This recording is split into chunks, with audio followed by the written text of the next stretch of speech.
Donald ট্রাম্পের কাছে গেল যে না একটা ব্যবস্থা হবে, কিন্তু ওখান থেকেও লাল কার্ড দেখাইছে। কি কার্ড? ডোনাল্ড ট্রাম্প বলছে বাংলাদেশকে নিয়ে আমি টেনশন করি না, ওটা ভারত চর্চা করে, বাংলাদেশ নিয়ে ভারত বুঝবে, আমি নাই। মারহাবা কর। ডোনাল্ড ট্রাম্প ধন্যবাদ জানাই আমরা। কথা কন, বাপের বেটার মতো কথা কছে যে আমেরিকার বাংলাদেশের পিছনে কোনো হাত নাই। সরকার যে পতন হয়েছে তার পিছনে আমেরিকার কোনো হাত ছিল না, এটা ওই দেশের অভ্যন্তরীণ ব্যাপার। এই ব্যাপারে আমরা নাক গলাবো না। পাশের দেশ ভারত, তারা বাংলাদেশ নিয়ে চর্চা করে, ওরা ভাবতে পারে, আমরা ভাবি না। কথা কন, আমরা তো ওনার ভালো চাই। মেয়ে মানুষ কতদিন বাইরে থাকবে কন? কোনো দেশে জায়গা হচ্ছে না, দাদারা নিয়েও বিপদে পড়ছে। আর যারা জুলুম করেছিলেন আজকে কেউ নাই, সব পালিয়ে গেছে। আছে? জোরে বলেন, কেউ আছে? সব ভাইকে গেছে। আমরা বারবার বলেছিলাম, এই যে যারা ওঠা বসা করছে, কি ভাই ওই দল করতেন নাকি? আচ্ছা, রাগ করে না, থাকতে পারে। ধানের মধ্যে পাতার নাই। কথা কর, বড় বড় হাইব্রিড নেতারা পালিয়ে গেছে, কিন্তু ছোট ছোট মানুষগুলো নাই। মহাব্বত করে, কি করবেন, থাকতেই পারে মহাব্বত। কিন্তু আমরা বলতেছি যে মা সন্তানকে ফেলায়া যায়, সেই মায়ের মহাব্বত না রাখাই ভালো। কথা কন, কথা কন। আমরা বারবার বললাম ম্যাডাম পদত্যাগ করেন। আল্লাহ বলে কিসের পদত্যাগ? এরা যে অন্যায় অপরাধ করেছে, শুধু পদত্যাগ না, আমি আল্লাহ এদেরকে দেশ ত্যাগ করতে বাধ্য করব। ইন্না বাতশা রাব্বিকা লাশাদীদ, আল্লাহর পাকড়াও বড় কঠিন। আল্লাহ ধরে ধরে না, যেদিন ধরবে মাগুবাড়ি দিল্লি গিয়ে পড়বে। কথা বলে ঠিক কিনা? আজ নাই, চলে গেল। বড় বড় কথা বলতো, আমরা মোহাব্বত ভালোবাসা সবাই ভালোবাসতো, বাসতো না? কেন চলে গেলেন? মমতাময়ী প্রধানমন্ত্রী বলা হতো। হ্যাঁ, এদেশের মা এইভাবে চলে গেল দেশের জনগণকে ভেলাইয়া, এটা তো কথা ছিল না। আবার মাঝে মাঝে কল রেকর্ড ফাঁস হয়, বলে আমি দেশের কাছে আছি, চট করে ঢুকবো। ঢুকবেনই তো, বের হলেন কেন? আর যাওয়ার আগে বলে যাননি, আসার আগে কেন বলতে হবে? যেদিন মনে চায় আসেন। আমরাও বুঝি মেয়ে মানুষ কতদিন বাহিরে থাকবেন, আমাদেরও তো মায়া মোহব্বত আছে। আপনি আসেন, এই দেশ আপনার বাবার, এই দেশ আপনার স্বামীর, আপনি আসেন। কথা কর, যেদিন মনে চায় আপনি আসেন, বলার দরকার নেই, আপনি আসেন। কথা কর, ববু আইবা তুমি আইবা গো, সেই দিন আইসা বুবু ক্ষমতা পাইবা না।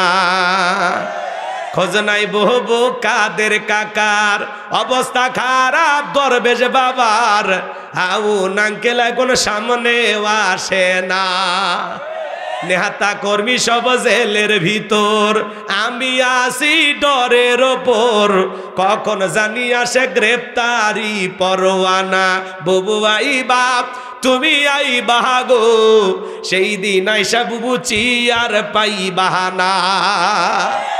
ক্ষমতার চেয়ার থেকে নামা সহজ, কিন্তু এই চেয়ারে ওঠা কঠিন। কথা বলে ঠিক কিনা? আর আগামীতে আমরা সিদ্ধান্ত নেব, আর যাই হোক কোন নারীকে এই দেশের প্রধানমন্ত্রী বানাবো না। যেই দলেরই হোক, পুরুষ প্রধানমন্ত্রী চাই। কারা কারা হাত তুলে দেখান। লিল্লাহি তাকবীর। হাত নামান। নারীদের দেখার দিন শেষ, আগামীতে পুরুষের বাংলাদেশ। পুরুষ হবে আমাদের নেতা, যেই দলেরই হোক, পুরুষ চাই। পুরুষ, পুরুষ। কি মনে থাকবে তো ইনশাল্লাহ?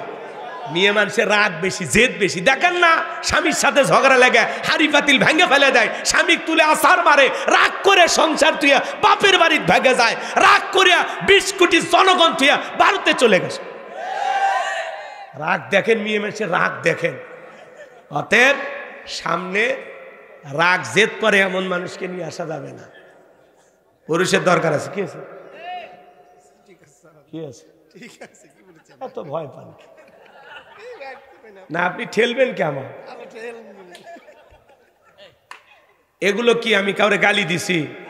কোনো গালি দেয়নি। আমরাও ভালোবাসতাম। আমি তো আগেই বারবার করছি যে উনি দেশে যদি থাকতো আমাদের জন্য ভালো হইতো, এলে গেলেও এই দেশের মানুষের ক্ষতি হইতো না।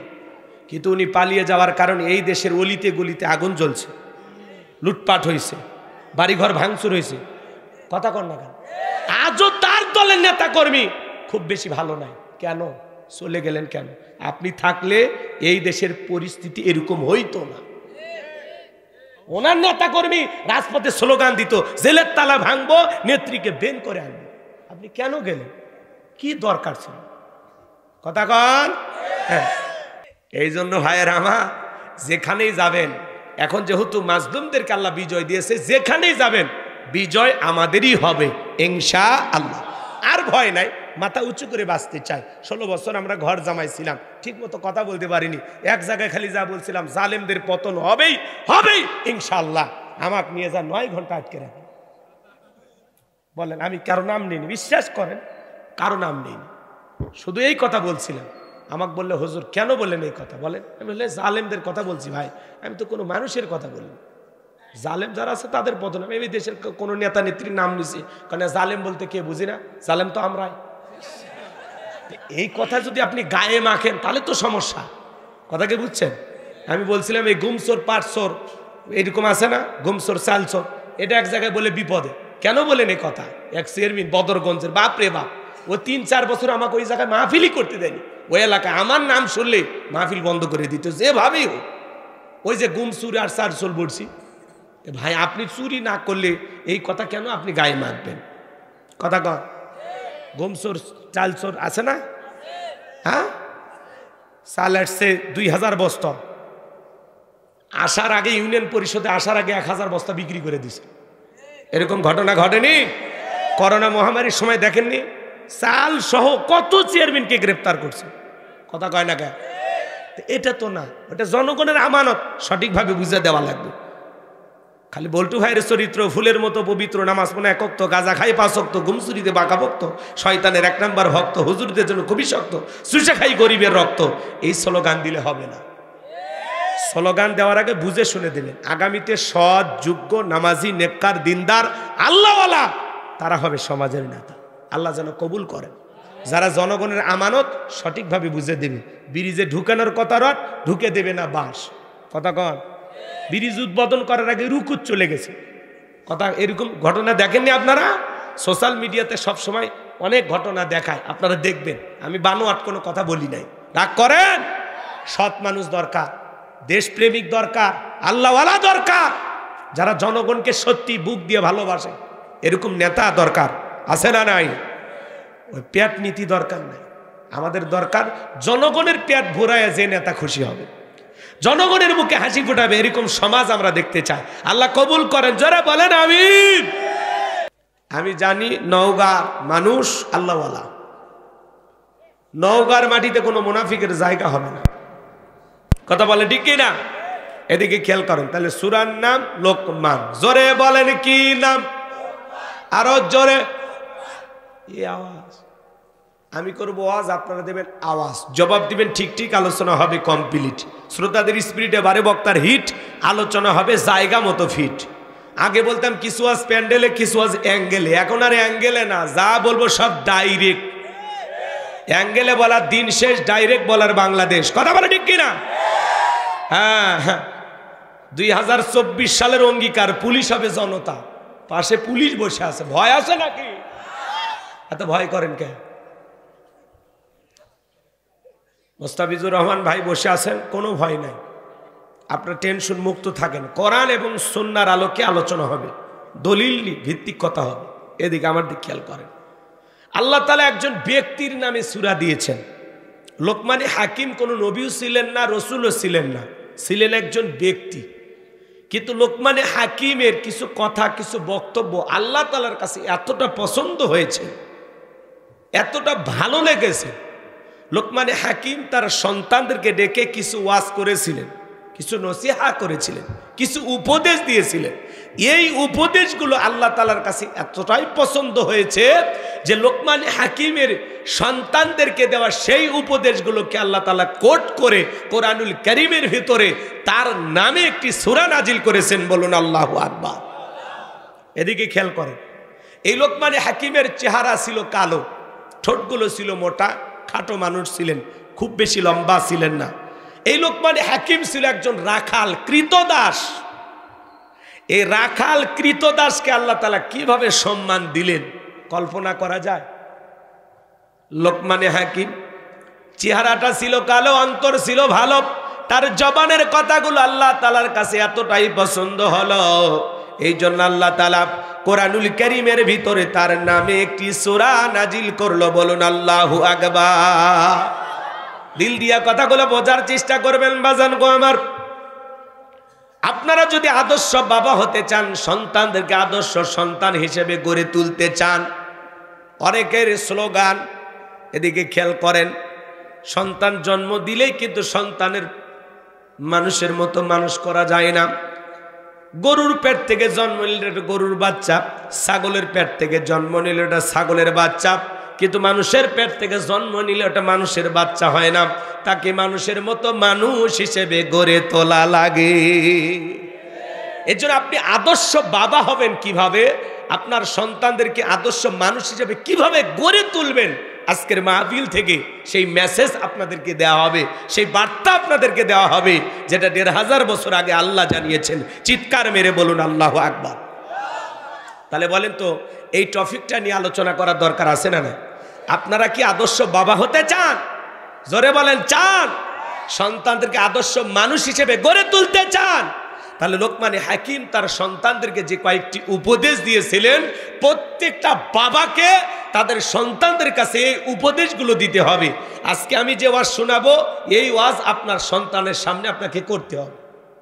কি রাজি আছেন? রাগ করবেন না আমার ভাইয়েরা। লোকমান হাকিম কোন নবী ছিলেন না, রাসূল ছিলেন না, ছিলেন একজন জ্ঞানী ব্যক্তি। এই জন্য ভাইয়েরা আমার, আল্লাহ রাব্বুল আলামিন লোকমান হাকিম তার সন্তানদেরকে ডেকে যে উপদেশগুলো দিয়েছিলেন, যেই কথাগুলো বলেছিলেন, আল্লাহ তাআলার কাছে এতটাই পছন্দ হয়েছে, সেই কথাগুলোকে কোট করে কোরআনুল কারীমের ভিতরে আল্লাহ তাআলা তার নামে একটি সূরা নাজিল করে লোকমান হাকিমকে স্মরণীয় করে রেখে দিয়েছেন পৃথিবীবাসীর কাছে। বলুন আল্লাহু আকবার।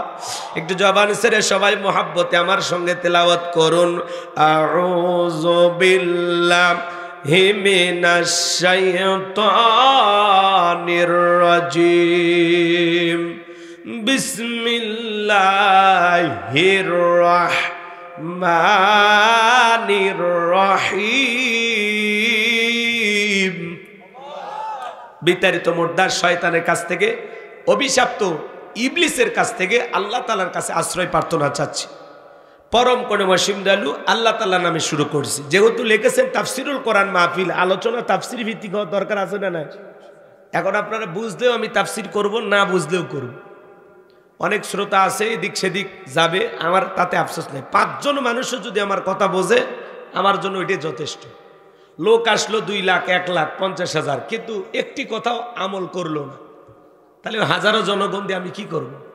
মাহফিলে লোক কম, কিন্তু এখান থেকে যদি ৫০টা মানুষ আজকে এই আলোচনা শুনে পরিবর্তন হয়, আল্লাহ তাআলা যদি সঠিক রাস্তা তাদেরকে দেখায়া দেন, তাহলে এই মাহফিলকে কবুল করবেন কে?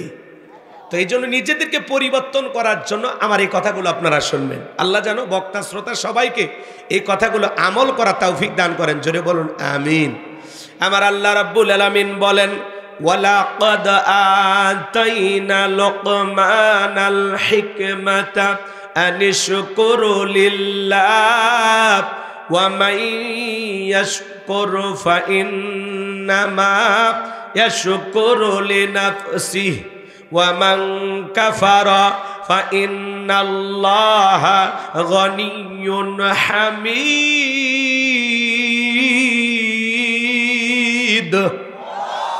আমার আল্লাহ রাব্বুল আলামিন বলেন, আমি লোকমান হাকিমকে হিকমত দিয়েছিলাম, জ্ঞান দিয়েছিলাম এবং বলেছিলাম, লোকমান তুমি আমার শুকরিয়া আদায় করো। লোকমান হাকিম আল্লাহ তাআলার শুকরিয়া আদায় করেছিলেন। আমার আল্লাহ ডেকে বলেন, যারা শুকরিয়া আদায় করে সে তার নিজের জন্য আদায় করে, আর যারা শুকরিয়া আদায় করে না তাদের জেনে রাখা উচিত আমি আল্লাহ অমুখাপেক্ষী, আমি আল্লাহ নিজেই প্রশংসিত। বলুন সুবহানাল্লাহ। তাহলে লোকমানে হাকিম আল্লাহ তাআলার শুকরিয়া আদায় করার কারণে লোকমানে হাকিমের সম্মান মর্যাদা কমেছে না বেড়েছে? এই জন্য আল্লাহ তাআলা বলতেছেন, যারা শুকরিয়া আদায় করে এতে তাদের নিজেদের লাভ, আর যারা শুকরিয়া আদায় করে না তাদের জেনে রাখা উচিত ওয়া মান কাফারা ফাইন্নাল্লাহা গনিয়্যুন হামিদ।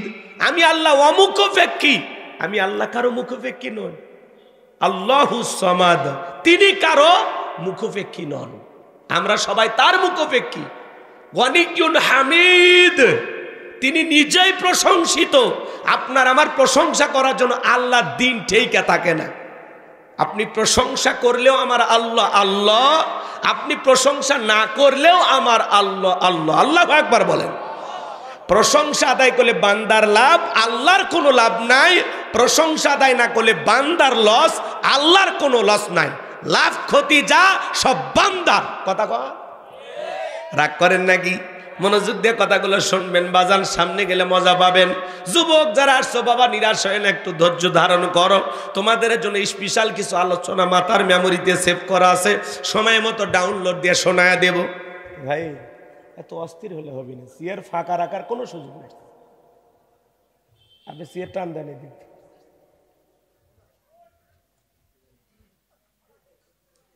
আশেপাশে যারা বসে থাকবেন চুপচাপ থাকালে সুন্দর হবে। ওরা বাসা করলে খেয়াল হারিয়ে যায়। এদিকে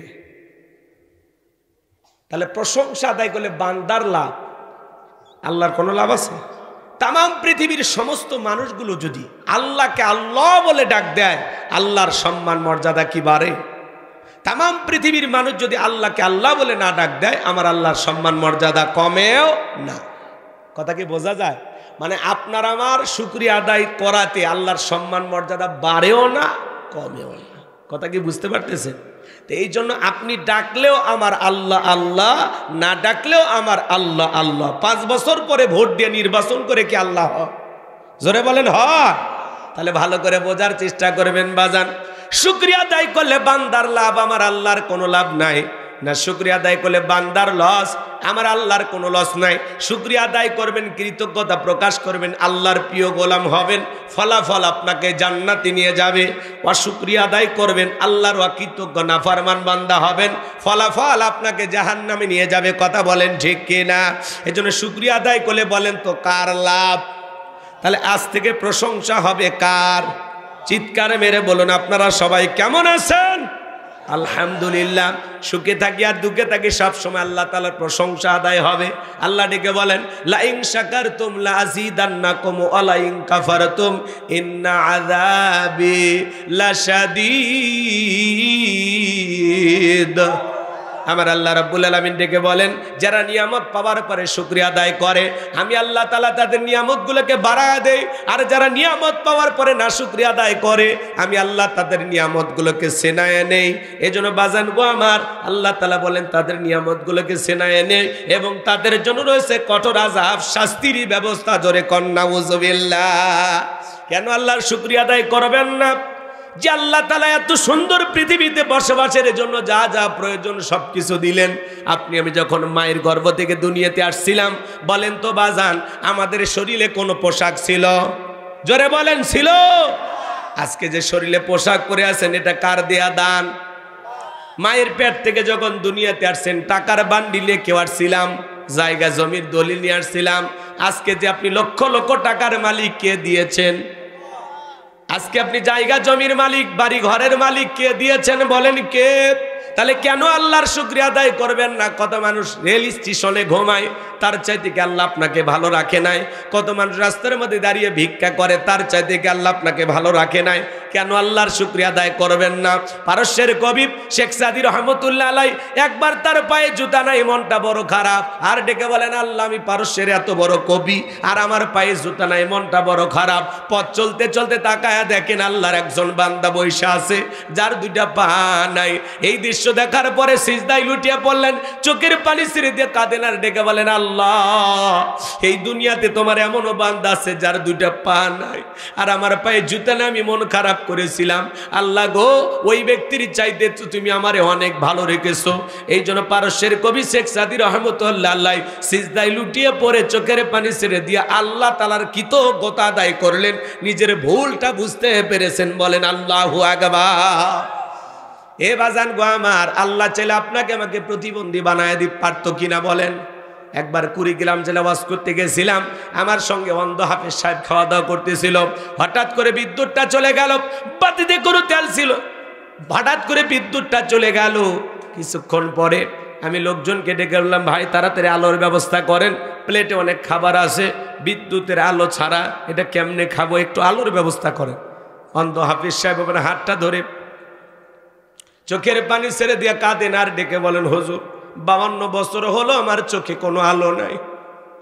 ও হুজুর, যে মা আমাকে জন্ম দিয়েছে মাটা দেখতে কেমন আমি জানি না, আমার বাবা দেখতে কেমন আমি জানি না, আমি বিয়ে করেছি আমার বউটা দেখতে ফর্সা না কালা আমি জানি না। ও হুজুর, আল্লাহ অনেকগুলো ছেলে দিয়েছে, মেয়ে দিয়েছে, ছেলেগুলোর চেহারা কেমন জানি না, মেয়েগুলোর চেহারা কেমন আমি জানি না, আসমান জমিন দেখতে কেমন আমি জানি না। আল্লাহ চোখের আলো দেয় নাই, আমি মন খারাপ করি নাই। কঠিন কিয়ামতের ময়দানে আল্লাহ তাআলা যেদিন আমার চোখের আলো ফেরায়া দেবেন, ওই দিন যেন আমি চোখের আলো পাইয়া সর্বপ্রথম ওই 2 চোখ দিয়ে আমার মালিক আল্লাহকে আমি দেখতে পাই। আল্লাহু আকবার। একজন অন্ধ ব্যক্তির সান্ত্বনাটা কোথায়? এ বাজান, আল্লাহ চাইলে আপনাকে আমাকেও অন্ধ বানাইতে পারত, আল্লাহ চাইলে আপনাকে আমাকে প্রতিবন্ধী বানাইতে পারত, তৃতীয় লিঙ্গের মানুষ হিজড়াও বানাইতে পারত। কথা বলেন ঠিক কি না? রাস্তায় দাঁড়িয়ে যে ভিক্ষুক ভিক্ষা করে, আল্লাহ চাইলে ওই জায়গায় আপনাকে আমাকেও দাঁড় করায় দিতে পারে কিনা বলেন? তাহলে কেন আল্লাহর শুকরিয়া আদায় করবেন না? মান্দা বাজারে আপনার 2-4টা দোকান আছে, আলহামদুলিল্লাহ। কত মানুষ এই জায়গায় দোকান দেওয়ার জন্য স্বপ্ন দেখে, রিক্সা চালান, ভ্যান চালান, আলহামদুলিল্লাহ, মাঠে কাজ করেন, আলহামদুলিল্লাহ, কোনো সমস্যা নাই। আপনি মালয়েশিয়া, সৌদি আরব প্রবাসী, আলহামদুলিল্লাহ। আপনার মতো বিদেশে যাওয়ার জন্য মানুষ কত স্বপ্ন দেখে। এক কথায় নিজের অবস্থানে থেকে শুকরিয়া আদায় করবেন। আল্লাহ যতটুকু দিয়েছেন ততটুকু পেয়ে শুকরিয়া হবে কার? প্রশংসা হবে কার? যদি জিজ্ঞাসা করা ভাই কেমন আছেন, এক গরিবের থাকা না থাকা, হুজুর আমার মতো হতভাগার দিন এই যাচ্ছে কোনো মতে, আসি আর কি, আলহামদুলিল্লাহ। সে আলহামদুলিল্লাহ বলে রাজশাহী, চাঁপাইনবাবগঞ্জ, নাটোর, বগুড়ে ঘুরে মান্দা আসার পর। মুসলমানের জবাব এটা হবে না। আপনি কেমন আছেন? আলহামদুলিল্লাহ। আমার যত সমস্যা আছে আমি বলবো কার কাছে? জোরে বলেন। আর আমরা ভাই কেমন আছেন, হুজুর বললেন না, আমাদের দিনকাল হুজুর আলহামদুলিল্লাহ বাড়ি করবে না, ওটা মানে পকেট তুলছে, পকেট আলহামদুলিল্লাহ আছে কই, পকেট রাগ করে। আপনারা সবাই কেমন আছেন? অনেকে মুখ খুলিনি, এখনো বুঝিনি। আপনারা সবাই কেমন আছেন? আলহামদুলিল্লাহ। যেই জিজ্ঞাসা করুক, সুখে থাকেন, দুঃখে থাকেন, খেয়ে থাকেন, না খেয়ে থাকেন, হাসপাতালের বেডে থাকেন আর ঘরে থাকেন, কোনো সমস্যা নেই। মানুষ জিজ্ঞাসা করলেই বুক মানে বুক থেকে আর মুখটা খুলে, বুক ভরে নিঃশ্বাস নিয়ে মুখটা খুলে সবার সামনে বলবেন আলহামদুলিল্লাহ। মানুষ আপনার এই যে অন্তর থেকে যে আপনি আলহামদুলিল্লাহ বলতেছেন, এটা যেন মানুষ বোঝে। হাজারো কষ্ট থাক, হাজারো ব্যথা থাক, হাজারো যন্ত্রণা থাক, সমস্যা নেই। আমার যন্ত্রণার কথা জানি কি? মানুষের কাছে বললে লাভ আছে? মানুষ কি বিপদে আরো সুযোগ নেয়? দুঃখের কথা বললে ঠাট্টা বিদ্রুপ করে, চোখের সামনে আফসোস অনুশোচনা করে, আর সাইডে যা বলে তোর হবে না হবে কা, কথা কর। অতে বলে বললে লাভ আছে? বললে লাভ আছে? আপনার মনের দুঃখ, আপনার মনের কষ্ট আপনি নিজের মনে চাপাই রাখবেন, কারো কাছে বলবেন। বলবেন একজনের কাছে, তিনি কে? তাহলে সুখে থাকি দুঃখে থাকি সবসময় প্রশংসা হবে কার? জোরে বলেন কার? আপনারা সবাই কেমন আছেন? আলহামদুলিল্লাহ। আগামীকাল কি নওগাঁয় দেখা হতে পারে? ইনশাআল্লাহ। কি বলতে হয়? অনেকে বলবে রিসানা। মনে করেন আপনাদের মুয়াজ্জিম সাহেব এই গ্রামের একজন জোহরের নামাজ পড়ে এক জায়গায় যাচ্ছে, জিজ্ঞাসা করতেছে ভাই কই যান? বলতেছে মান্দা যাচ্ছি। কেন? কই একটু গরু কেনার জন্য। তখন বলতেছে ভাই তাহলে ইনশাল্লাহ বলেন। হাটে আছে গরু, পকেটে আছে টাকা, মাঝখানে ইনশাল্লাহ কেন ভালো লাগবে? হুজুর আপনারা যেখানে সেখানে ফতুয়া জানেন, কথা কি বোঝেন নাই? এইবার যায় বাজারে গরু চয়েস হয়েছে, পকেটে হাত দেয়, পকেট খেলি লম্বা হয়, লক্ষণ ভালো না খারাপ? কখন যে ছিনতাইকারী পকেট কেটে নিয়েছে ও টেরই পায়নি, কথা কি বুঝছেন? এবার হুজুরের সাথে আসরের পরে দেখা, হুজুর বলতেছে ভাই গরু কোথায়? ইনশাল্লাহ টাকা চুরি হয়ে গেছে, ইনশাল্লাহ গরু কেনা হয়নি, ইনশাল্লাহ বাড়ির দিকে যাচ্ছি, পরে দেখা হবে, বেঁচে থাকলে ইনশাল্লাহ। সে ইনশাল্লাহ বললই চালান পাতি হারানোর পরে।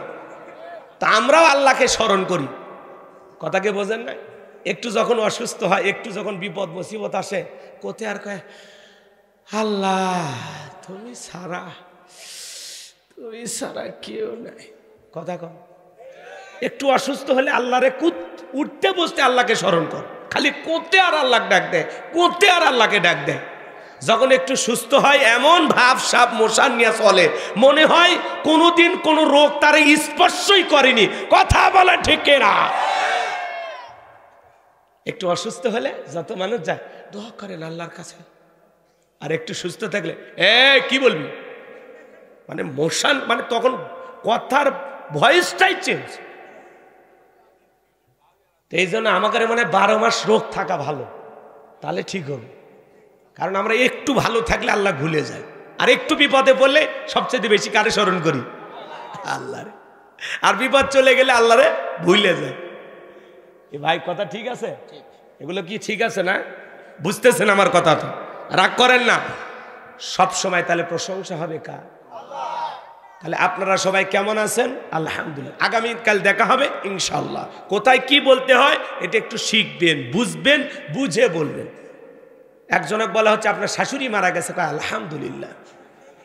আপনার স্ত্রী গর্ভবতী ছিল, সন্তান জন্ম হয়েছে, কয় ইন্না লিল্লাহি ওয়া ইন্না ইলাইহি রাজিউন। এক মুরব্বী চাচা পেশাবখানায় যা দোয়া পড়তেছে, বিসমিল্লাহি ওয়ালা বারাকাতিল্লাহ। আমি তখন বললাম চাচা তো খানা খাওয়ার দোয়া। তখন বলতেছে বাবা আমি কিছুদিন ধরে দোয়া কালাম শিখতেছি, তো কোন দোয়া কোন জায়গায় পড়া লাগায় আমার মাথা কাজ করে না। কথা কি বুঝতে পারতেছেন নাকি? এই জন্য ভাইয়েরা আমার, সুখে থাকি দুঃখে থাকি, হাসপাতালে থাকি, মাঠে থাকি আর ঘাটে থাকি, ভ্যান চালায়, রিক্সা চালায়, ব্যবসা করি আর বাণিজ্য করি, প্রবাসী হই আর টাকাওয়ালা হই, পুলিশ হই আর জনগণ হই, তাতে কোনো সমস্যা নাই। সব সময় জবান দিয়া প্রশংসা হবে কার? এরপরে আল্লাহ রাব্বুল আলামিন বলেন ওয়া ইয ক্বালা লুকমানু লিবনিহি ওয়া হুয়া ইয়াইযুহু ইয়া বুনাইয়া লা তুশরিক বিল্লাহ ইন্নাশ শিরকা লাযুলমুন আযীম।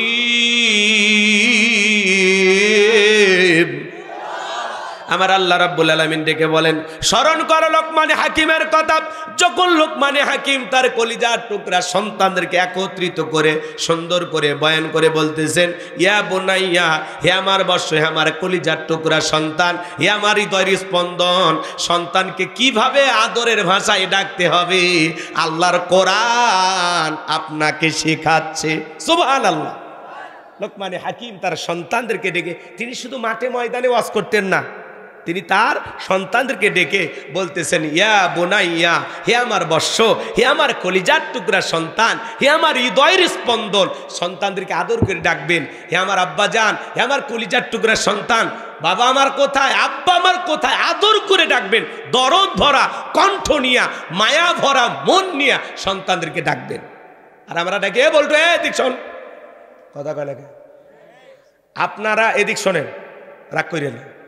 আপনাদেরকে যদি আমি বলি যে বলেন তো আপনি তো বাবা, বাবা হিসাবে আপনার সন্তান আপনার কাছে কয়টি হক পাবে বলেন?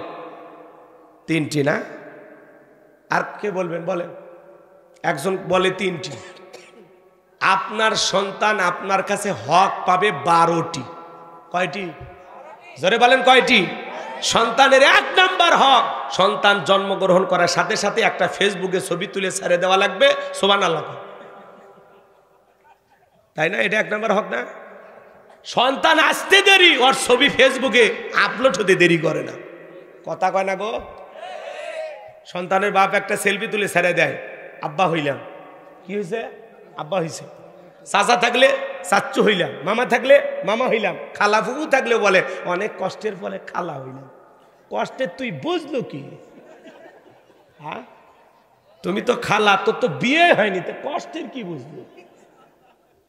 যেই মহিলা বাচ্চা ডেলিভারি করছে, জন্ম দিছে, ওই অবস্থায় হাসপাতালের বেডে, ক্লিনিকে থাকা অবস্থায়, হাসপাতালে থাকা অবস্থায় একটা সেলফি তোলে, সেলফি তুলে ওই ছবি ফেসবুকে দিয়ে বলে অনেক কষ্টের পরে মা হওয়ার স্বাদ বুঝলাম। কথা কয় না? সন্তান জন্মগ্রহণ করার সাথে সাথে সেলফি তুলে ফেসবুকে দিতে হয়। হ্যাঁ, পাইছেন কথা? একটু অপেক্ষা করে। সন্তানের 1 নাম্বার হক, সন্তানের জন্মগ্রহণ করার সাথে সাথে ছেলে হোক আর মেয়ে হোক তার কানে আজান দিতে হবে। কথা বলে ঠিক কিনা? 1 নাম্বার হক আজান দিতে হবে। আর সেলফি তোলার ঠেলায় 3 দিন পার হয় তাও আজান দেওয়ার কথা মনে নাই। কথা বলেন ঠিক কিনা? 2 নাম্বার হলো তাহনিক করা। একজন আলেমের কাছে নিয়ে যায়, জানেওয়ালা ব্যক্তির কাছে নিয়ে যায়, জ্ঞানী মানুষের কাছে নিয়ে যায়, একটু মিষ্টি দ্রব্য, খেজুর হোক, যে কোনো জিনিস হোক, একটু সে খেয়ে আপনার সন্তানের জিহ্বাতা অথবা তালুতে একটু লাগাইয়া দিন। এর নাম কি? তাহনিক করা। রাগ করেন? আমরা এগুলো করি না। 3 নাম্বার, সন্তানের সুন্দর একটা নাম রাখা। বল্টু না, নাট না, স্ক্রুপ না, টায়ের আছে না আজে বাজে না, কথা কয় না কে ভাই? নাম রাখছে কালা, দেখতে ধলা, নাম রাখছে ধলু। কি জামানা এসে পড়ছে। হাসি খুশি, পিঙ্কি, চুমকি, ছুইটি, নাম হলো বিউটি, শয়তান করে ডিউটি। কি নামের স্টাইল! বেলি, চেলি, কথা কয় না কে? বুলু, বুলু, জনি, ছনি, রনি, বিভিন্ন নাম আছে না নাই? স্বামীকে এক মহিলা সবসময় নাম ধরে ডাকবে, এ রনি এদিকে আসো, এ রনি এটা লাগবে। ছোট বাচ্চা শুনছে রনি রনি। এক বিয়ের বাড়ির দাওয়াত খাবার গেছে, ডাক দিচ্ছে, এ রনি এইদিকে আসো। মানুষ চল তাকে আছে, কারে ডাক? তখন বাপরে ডাকতেছে। ছেলে কারে ডাকে? ওই যে মা যে ডাকে রনি রনি কইয়া, সন্তানও শিখে ফেলে দিছে, এই রনি এদিকে আসো। তো ভদ্রতা তো মানুষ শিখবে কার কাছ থেকে? মা বাবার কাছ থেকে। তো আমাদের ভিতরে তো সমস্যা। সুন্দর একটা ইসলামিক নাম রাখতে হবে। আমাদেরকে ফোন দিলে আমরা বলি আল্লাহর কাছে 2টা নাম প্রিয়, একটা আব্দুল্লাহ আর একটা আব্দুর রহমান। তখন বলে আমার চাচার নাম আব্দুল্লাহ আর দাদার নাম আব্দুর রহমান। এগুলো নামের মধ্যে চাচার দাদা দাদা ভাব, আপডেট কিছু বলো। তখন তো আমরা বেকায়দায় পড়ে যাই। তখন আমরা বলি তাহলে আপনার যা ইচ্ছে তাই। বলে হুজুর আমরা তাহলে মোটু রাখি, পাতলু রাখি, এগুলো না, সেলি বেলি, বোঝেন নাই? একজনের নাম লাগছে লাটা, লাটা কি না? লাটা আছে না? নাম হলো লাটা। লালটু, টেলু আছে না? বুলু, বুলু নাম কি? আহা, নাম আমরা আর খুঁজে পাই না। আচ্ছা, জীবনে কোনো মাহফিলে শুনছেন যে এখন আপনাদের সামনে ওয়াজ করবেন হযরত মাওলানা বল্টু সাহেব? বলে তো এই জন্য বাজান নামগুলো একটু সুন্দর রাখেন। আপনার সন্তানের নাম হবে ইসলামিক নাম, নামের যেন একটা সুন্দর অর্থ থাকে। আল্লাহ যেন আমাদের হেদায়েত দান করেন। একটু জোরে কোন আমিন। এরপরে 4র্থ দায়িত্ব আপনার সন্তানকে দিন শিখানো, কোরআন সুন্নাহর জ্ঞান শিখানো। সন্তান কথাই বলতে শিখিনি, বলে বাবা বলো টাটা। যারা শিখাবে টাটা ওর কপাল ফাটা, ওই সন্তান বড় হইয়া মারবে কপালে ঝাঁটা। টাটা বাই বাই নাই নাই খাই খাই, এগুলো কি? সন্তানকে শিখান যে বাবা তোমার বাবা যাচ্ছে, বিদায় দাও, ফি আমানিল্লাহ। সন্তানকে শিখান। প্রথমে একটু জবান দিয়ে কথা বলতেছে, আল্লাহ চাইলে তো আপনার সন্তানকে আল্লাহ বোবাও বানাইতে পারত। কথা বলতেছে, একটু মালিকের নাম শিখান, আলি বাতা শিখান। না, কথা বলাই শিখিনি। বলো বাবা সি, সিতে ক্যাট, ক্যাট মানে বিড়াল, বিড়াল মেও মেও করে, আছে না? তো আমরা সন্তানকে শিখাবো, অবশ্যই দুনিয়াবি শিক্ষার দরকার আছে, কিন্তু আমরা প্রথম ফার্স্ট টার্গেট যে আমার সন্তানকে আমি দিন শিখাবো, হাফিজের বাবা হবো, আলেমের বাবা হবো। এই যে একটা ছেলের মাথায় আমরা পাগড়ি পরায় দিলাম, এটা হলো আপনাদের মাদ্রাসার এই দানের ফসল।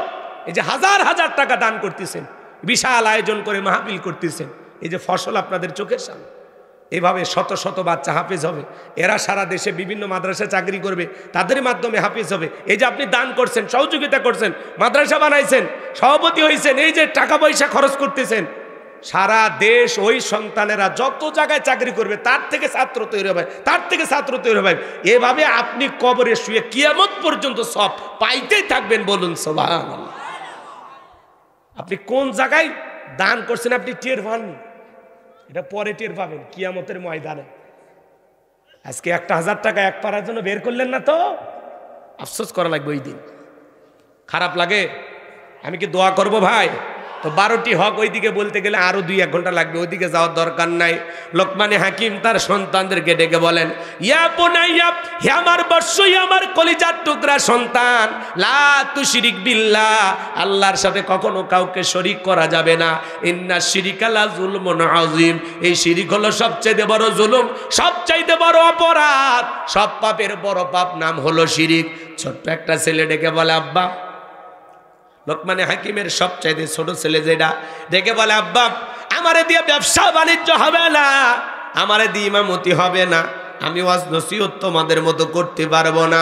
বক্তারে বেটা সবাই কি বক্তা হয়? ডাক্তারের বেটা সবাই কি ডাক্তার হয়? আলেমের বেটাও জালেম হয়, হাজিরি বেটাও পাজি হয়, ডাক্তারের বেটাও ডাকাত হয়, আবার ডাকাতের ঘরেও আলেমের জন্ম হয়। কথা বলেন ঠিক কি না? এই জন্য লম্বা করতে চাচ্ছি না বাজান। ছেলেটা যখন বড় নাসর বান্দা ডেকে বলে, আব্বা টাকা দেন, আমি একটু বিজনেস করব, ব্যবসা বাণিজ্য করব।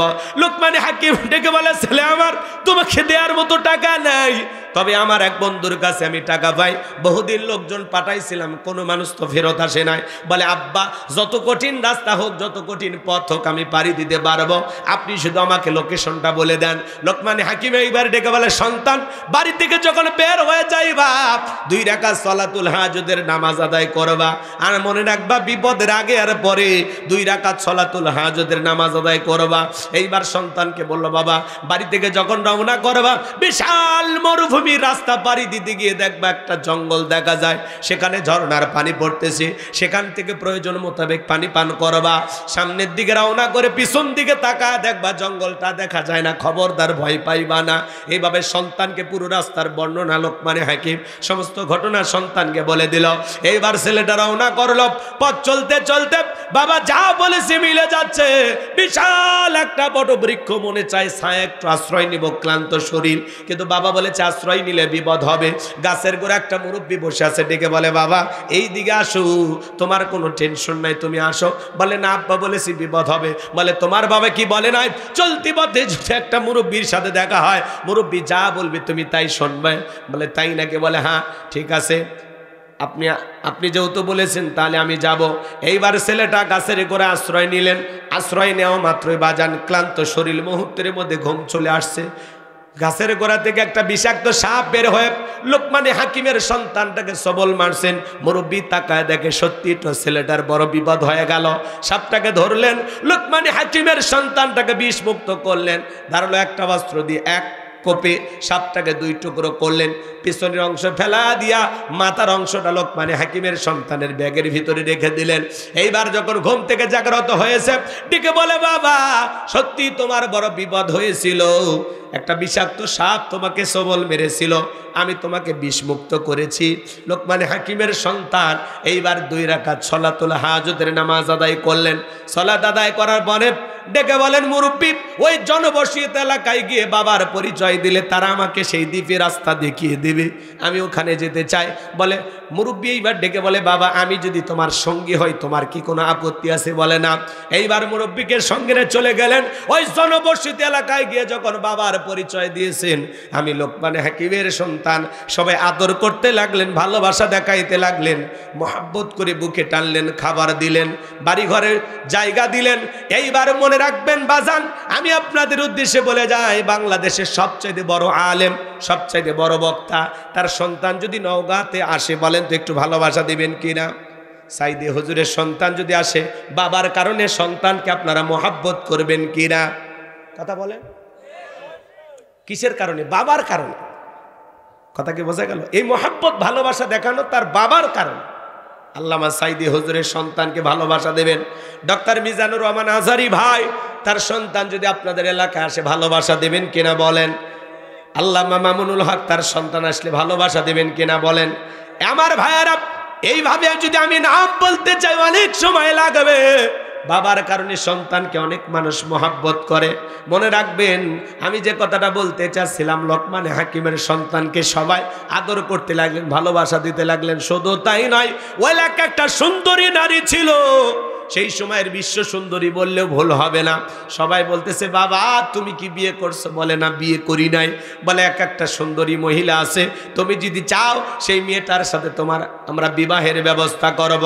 বাবা বলেছে খবরদার, ওই এলাকায় যাওয়ার পরে লোকজন যদি বিবাহের কথা বলে ওই মেয়েকে বিবাহ করা যাবে না, বিবাহ করলে তোমার বিপদ হবে।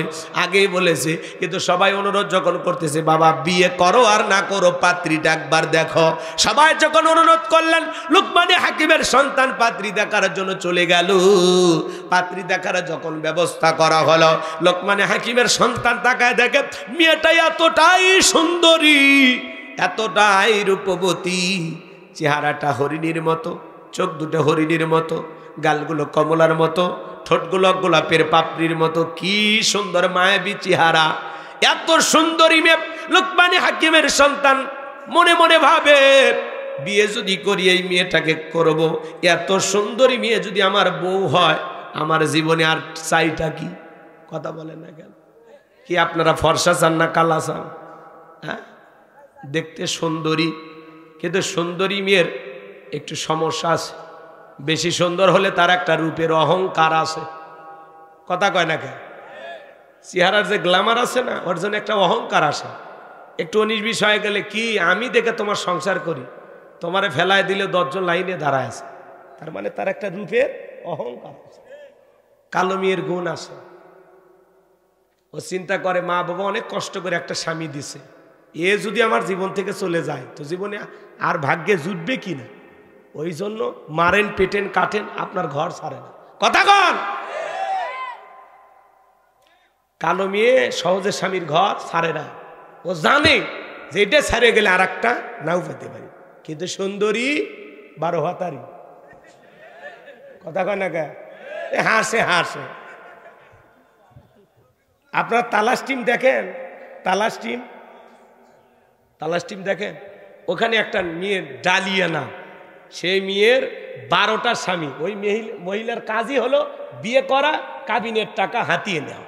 এই কাবিনের টাকা নিয়ে কয়েক কোটি টাকার মালিক হয়েছে, কিন্তু মেয়েটা দেখতে সুন্দর, ওই জন্য বললাম 12 ভাতারি। রাগ করেন নাকি আপনারা? বেশি সুন্দর হলে একটা দাম্ভিকতা আছে, অহংকার আছে, যে আমি তো সুন্দরী, একটা স্বামী গেলে আর একটা আসবে, আমার চেহারা তো দেখতে পূর্ণিমার চাইতেও ভালো। কথা কয় না কে? তার একটা রূপের অহংকার আছে, কিন্তু মেয়েটা দেখতে কালো শ্যামা, খুব বেশি সুন্দর না। চিন্তা করে এই স্বামীর সংসার যদি না করে আর একটা পাইতেও পারি, নাও পাইতে পারি, অনেক কষ্ট করে হলে আপনার নির্যাতন জুলুম সহ্য করে সংসার করে। আমার ভাইয়েরা, মা বোন যারা আছেন, মা ফর্সা কালা যেমনই হন মন খারাপ করবেন না। আমি এগুলো উদাহরণ দিয়ে কথা বলতেছি মা, আমি আপনাদের উদ্দেশ্যে বলি নাই। আমি জানি নওগাঁর মা বোনেরা অনেক ভালো, এলাকার মহিলাদের বদনাম করা যাবে না। এলাকার মহিলারা খুবই ভালো, সব জান্নাত থেকে পালিয়ে যাচ্ছে, বদনাম করার কোনো সুযোগ নাই মা। আমি অন্য এলাকার মহিলার কথা বলতেছি, এই দেশি বাদ দেন, ভারতের কথা বলতেছি। চলেন সামনের দিকে যায়, খুশি থাক। আবার মহিলারা আন্দোলন করলে ঝামেলায় পড়ে যান। আমার ভাইয়েরা মনোযোগ দিয়ে কথাগুলো শোনেন। এতটাই সুন্দরী নিয়ে এক নজর যে দেখবে সেই পাগল হয়ে যাবে, এত সুন্দর, মানে এত দেখতে সুন্দর। কথাকে বোঝেন না? তো সবাই বলতেছে বাবা বিয়ে তো করবা, কিন্তু মেয়ের একটা গোপন সমস্যা আছে। মানে এলাকায় যদি পাত্রী দেখতে যান না, দেখবেন আশেপাশে যদি জিজ্ঞাসা করা হয় মেয়েটা কেমন, কয় উমুকের মেয়ে 7 দিন আগে একটা ছেলের সাথে কক্সবাজার ঘুরে আসছে, আর গোপন তত্ত্ব ফাঁস করে দেয়। কথা ঠিক কি না? জিজ্ঞাসা করলে তত্ত্ব বের হয় আসে। আর যুবক যারা আছো, পাত্রী দেখতে গেলে খবরদার বন্ধু বান্ধব, দুলে ভাই এদেরকে সাথে নেওয়া যাবে না। কথা কয় না কে? পাত্রী দেখতে গেলে সঙ্গে নিবা মা আর বোনকে, খালা ভাবি কেউ নিবা না। খালাকে সাথে নিলে মেয়ে দেখতে যতই সুন্দর হোক তখন বলবে হ্যাঁ আমার বাড়ি লাভলি ভালো। তার মানে কি বাড়িতে খালার একটা মেয়ে আছে। কথা কম, খালা চায় যে এদিক ওদিক দেখে লাভ কি, আমার ঘরেই তো আছে। কথা কি বোঝে? আর ভাবিরে নিয়ে গেলে ভাবি চাইবে না তার চাইতে বেশি সুন্দরী কেউ ওই বাড়ির বউ হয়ে আসুক, তাতে ভাবির আদর যত্ন কদর কমে যাবে।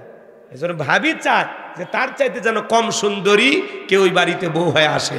এজন্য এই দুই মহিলাকে নিয়ে পাত্রী দেখতে যাওয়া যাবে না। নিয়ে যাবা কারে?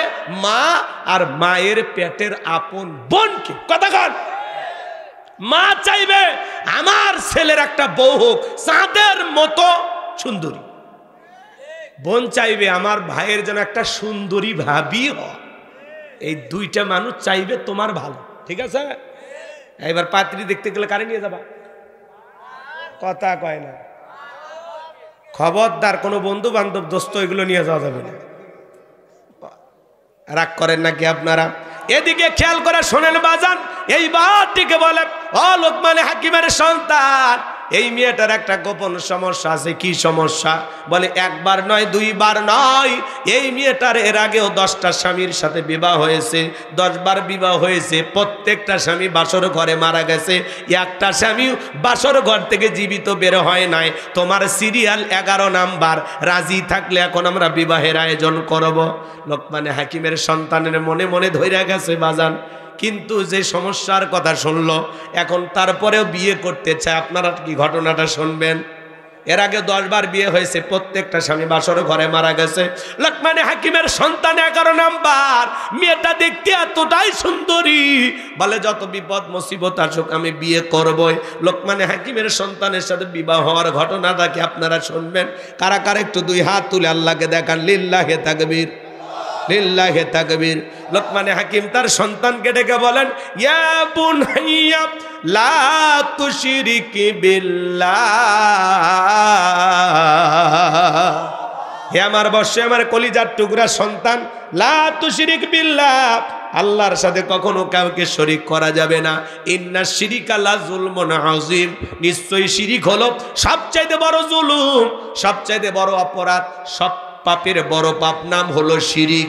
বড় শিরিকগুলোকে শিরিকে আকবর বলা হয়, ছোট শিরিকগুলোকে শিরিকে আসগর বলা হয়।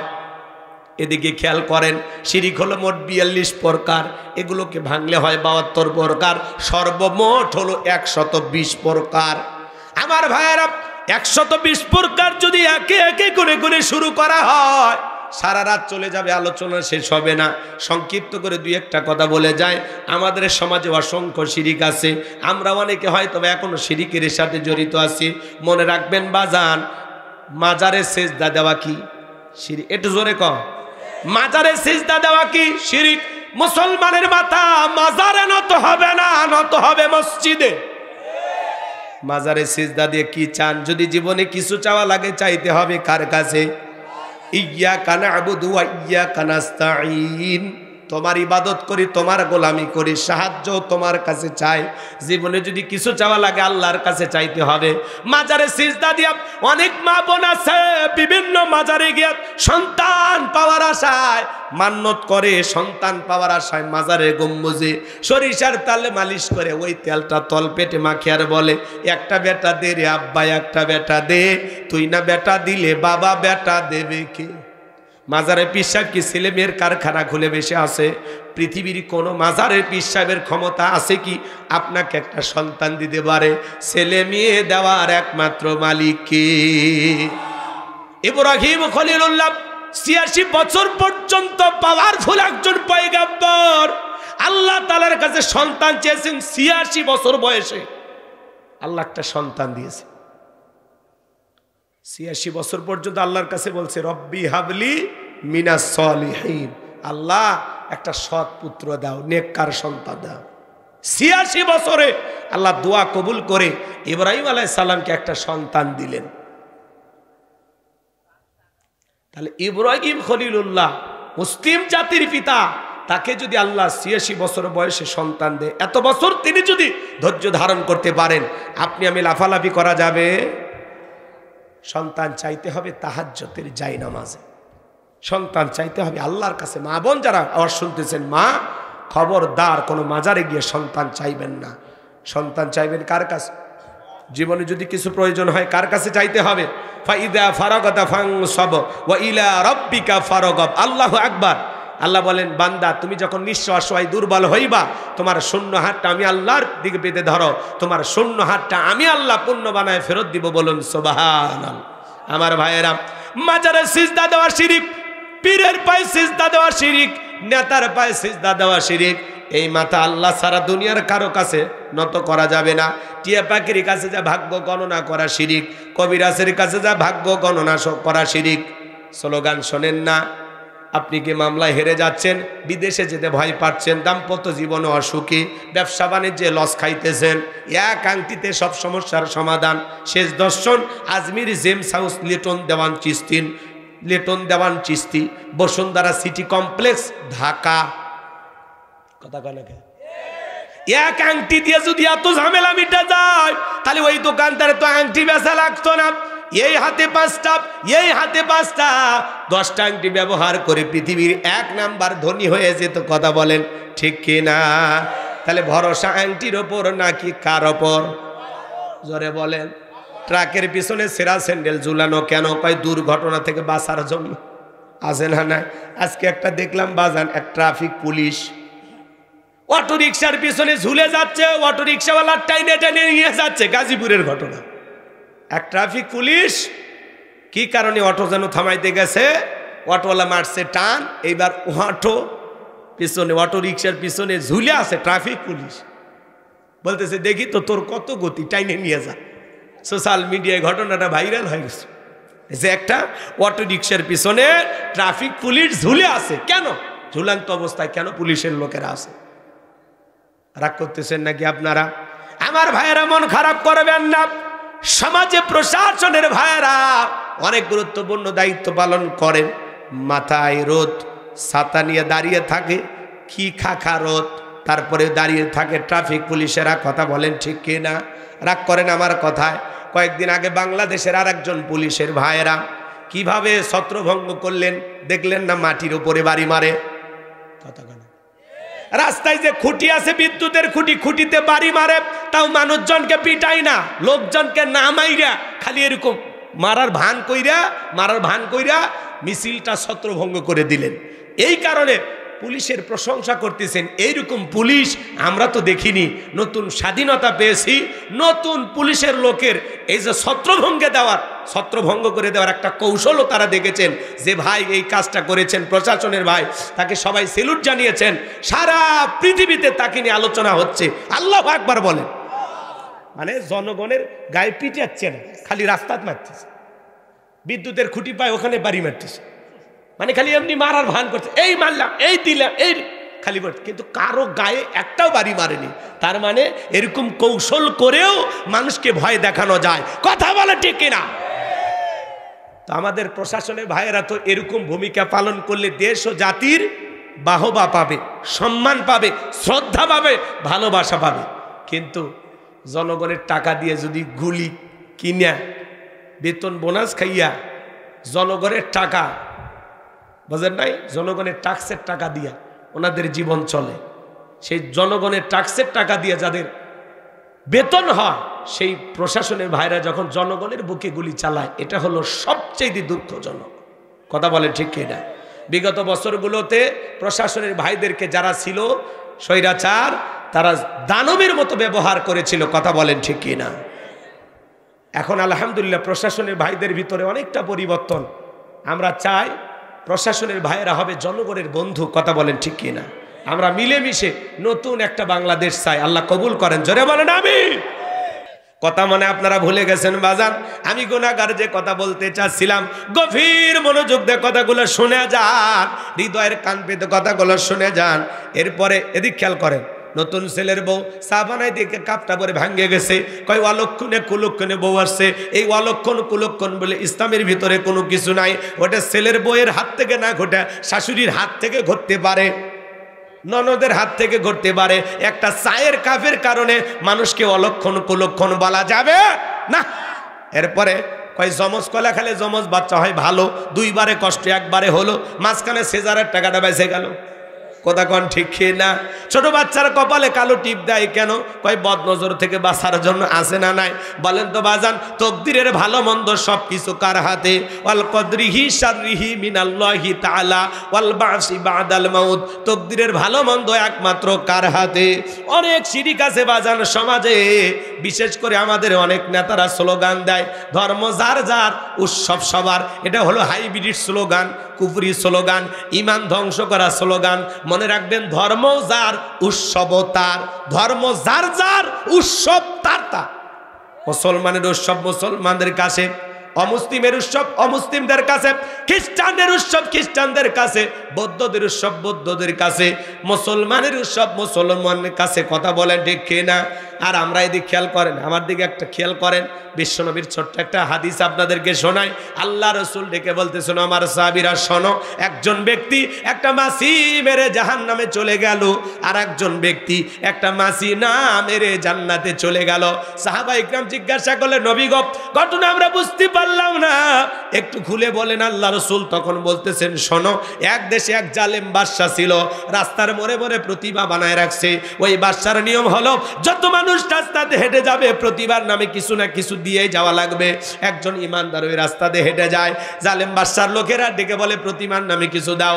ইমানদার ডেকে বলে, ভাই দেওয়ার মতো কিছু নাই। ভাই তুমি কি জানো না, বাদশা আইন করেছে, যারা প্রতিমার নামে কিছু না দেবে এক কোপে দেহ থেকে কাল্লাটা ফেলে দেওয়া হবে। এখন বলো তোমার জন্য আমরা কি করতে পারি? ইমানদার ডেকে বলে, ভাই দেওয়ার মতো সত্যি আমার কাছে কিছু নাই। জালেম বাদশার লোকেরা ডেকে বলে, ওই যে প্রতিমার নাকের ডোকায় মাছি পড়ে আছে, সেখান থেকে একটা মাছি মেরে তুমি নিরাপদে চলে যাও। ইমানদার চিন্তা করলো, মাছি মারলে কি এমন একটা অপরাধ হবে?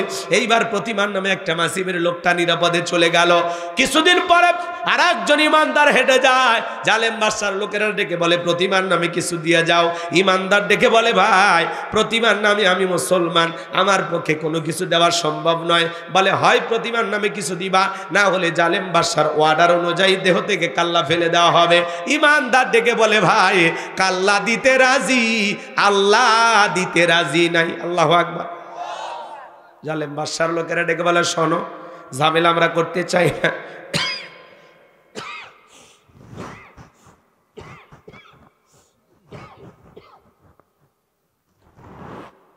কয়েকদিন আগে তোমার মতো একজন ইমানদার এই পথে হেঁটে গেছে, তাকে আমরা একটা সুযোগ দিয়েছিলাম, ওই যে প্রতিমার নাকে ডোগায় মাছি পড়ে আছে, ওখান থেকে একটা মাছি বেড়ে নিরাপদে চলে যাও। ইমানদার চিন্তা করলাম, এত বড় শিরিক আমার পক্ষে করা সম্ভব নয়। ডেকে বলে, শোনো, কে কি করছে আমার জানার বিষয় নাই, আমি মুসলমান, প্রতিমার নামে সামান্য একটা মাছি মারার মতো শিরিক আমি করতে পারবো না। জালেম বাদশার লোকেরা ডেকে বলে, শোনো, ঝামেলা বাড়াবে না, শেষবারের মতো বলতেছি, হয় মাছি মারবা, না দেহ থেকে কাল্লা ফেলে দিব। ইমানদার ডেকে বলে, ভাই কাল্লা দিতে রাজি, আল্লাহ দিতে রাজি নাই। জালেম বাদশার লোকেরা এক কোপে দেহ থেকে কাল্লাটা ফেলায় দিল। নবী আমার ডেকে বলেন, ও আমার সাহাবীরা শোনো, একজন ব্যক্তি মাছি মেরে নিরাপদে চলে গেল, ও মাছি মেরে নিরাপদে চলে যায় নাই, ও মাছি মেরে নিজেকে জাহান্নামে নিয়ে গেল শিরিক করে। আর যে ব্যক্তি মাছি না মেরে কাল্লা দিয়ে গেল, সে রক্তের সাগরে ভাসতে ভাসতে আল্লাহর জান্নাতে পৌঁছে গেল। এজন্য সামান্য শিরিকও মুসলমান করতে পারে না। আর আপনি হাজি মানুষ, বউ বাচ্চার সঙ্গে নিয়ে মুসলমান দাবি করার পরেও বউ বাচ্চার সঙ্গে নিয়ে হিন্দুদের দুর্গা পূজায় জানার গান গান, মেলায় যায় রে, মেলায় যায় রে, বউ বাচ্চা মানতে নিয়ে মেলা যাচ্ছে। আপনার দুই ঈদের নামাজ পড়তে হিন্দু দাদারা আসে, জুমার নামাজ পড়তে অবশ্যই আসে, সবে বরাতে আসে, লাইলাতুল কদরে আসে, মানুষ বললে জানাজা আসে। তাহলে আপনি কেন যান? আপনার ধর্মীয় কোন উৎসবে অমুসলিম আসে না, আর আপনি মুসলমান, তাদের উৎসবে না গেলে আপনার দিন কাটে না। তার মানে অমুসলিমের চাইতে আপনার লজ্জা কম, লজ্জা কম, লজ্জা কম। আপনি বেহায়া মুসলমান, বেহায়া, আপনার লজ্জা নেই। হুজুর ওয়াজ করে মসজিদের খতিব, ভাই দুর্গা পূজায় যাবেন না? বলে, হ্যাঁ, বউ বাচ্চা বায়না ধরছে, একদিনে না মেলা দেখতে গেছি, আমি কি হিন্দু হয়ে গেলাম? এই ঠেটারে কে বুঝাবে বলেন? এর যে রগ, ঘাড়ের রগ বেঁকা, এই সোজা করা যাবে? তো ভাই আপনি বিবেক দিয়ে ভাববেন, যেখানে আল্লাহর সাথে প্রকাশ্যে শিরিক হচ্ছে সেখানে মুসলমান যেতে পারে। মুসলমানেরা কি করবে? নিরাপত্তা দেবে। মুসলমানেরা যে জনপদের সরকার হবে, চেয়ারম্যান হবে, মেম্বার হবে, রাষ্ট্রপ্রধান হবে, মায়ের কোলে শিশু যেমন নিরাপদ, ডিমের ভিতরে কুসুম যতটা নিরাপদ, তার চাইতে বেশি নিরাপত্তা নিয়ে অমুসলিম ভাইয়েরা বসবাস করবে। মুসলমানের দায়িত্ব তাদের নিরাপত্তা নিশ্চিত করা, তাদেরকে জামায় আদরে রাখতে হবে, তাদের জানমাল হেফাজত করতে হবে, রক্ষা করতে হবে। তাহলে মুসলমানের দায়িত্ব অমুসলিমের কি দেওয়া? নিরাপত্তা দেওয়া। কিন্তু তাদের সাথে তাল মিলায়া পূজা করা না। হ্যাঁ হ্যাঁ, মুসলমান হয়ে বলে ভাই আপনারা যখন মায়ের কাছে চাইবেন আমার জন্য চাইবেন, তা আল্লাহ কি দিতে ব্যর্থ হয়েছে? হ্যাঁ, আল্লাহ দিতে ব্যর্থ হয়েছে? তাহলে ওই জায়গায় চাইতেছেন মানে? ওদের সাথে তাল মিলায় কি খায়? প্রসাদ খায়। প্রসাদ ওই একটু খাইলে কি আর হবে? জীবনে খাও নাই? হ্যাঁ, আল্লাহ দুনিয়াতে এত কিছু দিছে, ওইটা খাওয়া লাগে না? এক দুষ্ট যুবক কয় হুজুর আমি গেছিলাম মেলা, যা দেখি মন্দিরে অনেকগুলো কলা লাড়ু, কয়েকটা খায় ফেলে দিছি। এরকম আছে না ভাই? হাইসে খালি কথা পারি দেন না, সিদ্ধান্ত নেন। আজকের মাহফিলে সিদ্ধান্ত নেন, হুজুর জীবনে কোনোদিন অমুসলিমদের কোনো পূজায় আমি যাব না, আমি মুসলমান, যেখানে আল্লাহর সাথে শিরিক হচ্ছে আমি যাব না হুজুর, ওয়াদা দিলাম। হাত তোলেন, হাত তোলেন। কি ওয়াদা ঠিক থাকবে তো ইনশাআল্লাহ?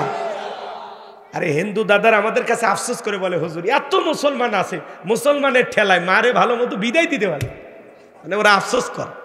এই জন্য আমরা যাব না, তাদেরকে শান্তি মতো তাদের ধর্ম পালনের জন্য যথেষ্ট স্বাধীনতা দেব। কি ঠিক আছে? আমার ভাইয়েরা হৃদয়ের কান পেতে কথাগুলো শুনে যান। শিরিক নিয়ে সর্বশেষ আপনাদেরকে 1 মিনিটে একটা কথা বলে দিয়ে যায়। এটা একটা খাবারের প্লেট। আপনার একটা ভিআইপি মেহমান আসবে নওগাঁ শহর থেকে, সকাল থেকে আপনার বিবি রান্না করছে, প্লেটটা সাজাইতেছেন গরুর গোস্ত, খাসির গোস্ত, মুরগির গোস্ত, কবুতরের গোস্ত, বাপরে বাপ, দেশি মুরগি, পাকিস্তানি, ব্রয়লার সব দিয়ে সাজাইতেছেন, কাতল, রুই, বোয়াল, বিভিন্ন মাছ দিয়ে একেবারে 52 প্রকার আইটেম দিয়ে খাবারটা প্লেট সাজাইছেন। চিন্তা করলেন ছোট ছেলেটারে খুব ভালোবাসি, ওর সামান্য একটু পাতলা পায়খানা প্লেটের এক কোনায় দিছে। বলেন তো পৃথিবীর কোনো গেস্ট, কোনো মেহমানে খাবার খাবে? কথা বলেন না কেন? খাবারের পরিচিতি হচ্ছে ভাই এটা কি, এটা গরু, এটা খাসি, এটা মাছ, এইটা কি? তখন বলছে ছোট ছেলেকে ভালোবাসি, আর সামান্য পায়খানা দিছে, একটু খেয়ে নেন, টেকা দিলেও খাবি। আচ্ছা এটা কি হাসির জন্য? আসলে হাসির জন্য হাসতেন, আমি রাগ করিনি, কিন্তু আসলে এটা হাসির জন্য না, এটা একটা এক্সাম্পল দিলাম, উদাহরণ দিলাম কথা বোঝানোর জন্য। এইবার এদিকে তাকান, আপনার আমল নামার একটা প্লেট আছে, এই প্লেটের ভিতরে নামাজ আছে, রোজা আছে, হজ আছে, জাকাত আছে, ভালো ভালো যত আমল দিয়া প্লেটটা সাজানো আছে। কিন্তু প্লেটের এক কোনায় যদি সামান্য শিরিক মিশ্রিত থাকে, এই শিরিক মিশ্রিত কোনো আমল আল্লাহর দরবারে কবুল হবে না। আপনার আমল নামার প্লেটে শিরিক মিশ্রিত থাকার কারণে আল্লাহ তাআলা আপনার সমস্ত আমলগুলোকে বরবাদ করে দেবে। কথা বলেন ঠিক কিনা? সাবধান, শিরিক মুক্ত আমল করতে হবে, শিরিক মুক্ত ঈমান দরকার আছে। কি আজকে শপথ গ্রহণ করতে পারবেন যে জীবনে কোনোদিন আর শিরিক করব না ইনশাআল্লাহ? কারা কারা রাজি আছেন? আল্লাহ যেন আমাদের কবুল করেন, জোরে বলুন আমিন। লোকমানে হাকিম বলেন ইয়া বুনাইয়া লা তুশরিক বিল্লাহ, হে আমার বৎস, আমার কলিজার টুকরা সন্তান, আল্লাহর সাথে কখনো কাউকে শরীক করবা না।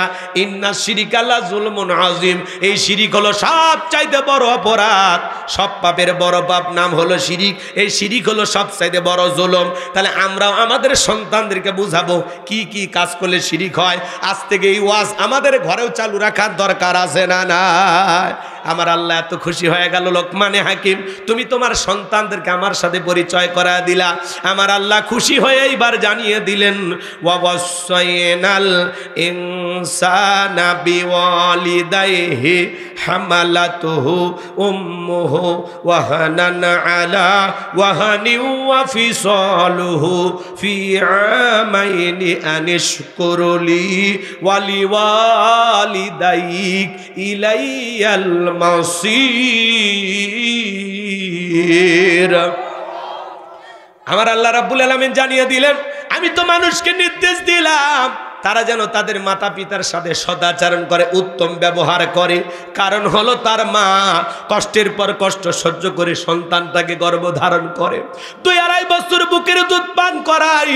সুতরাং আমার প্রতি কৃতজ্ঞ হও, মাতা পিতার প্রতি কৃতজ্ঞ হও। তোমরা সবাই তো আমি আল্লাহর দিকে প্রত্যাবর্তন করবা। লোকমানে হাকিম যখন সন্তানদেরকে আল্লাহর সাথে পরিচয় করা দিলেন, আল্লাহ খুশি হয়ে সন্তানদের সাথেও তার বাবা মার পরিচয় করায় দিচ্ছেন। বলুন সুবহানাল্লাহ। আজকে পিতা মাতা হলো প্রত্যেকটা পরিবারে অপমানিত, লাঞ্ছিত। 95% ফ্যামিলিতে মা বাবা হয়ে গেছে বোঝা। কথা বলেন ঠিক কি না? অত সেই মা বাবার খেদমত করতে হবে, তাদের মুখে হাসি ফুটাইতে হবে, তাদেরকে ভালোবেসে বুকে আগলায় রাখতে হবে। আল্লাহ বলেন ওয়াকাদা রাব্বুকা আল্লা তা'বুদু ইল্লা ইয়াহু ওয়া বিল ওয়ালিদাইনি ইহসানা। আল্লাহ ডেকে বলে আমার ইবাদত করো, আমার ইবাদতের সাথে কাউকে শরিক করো না।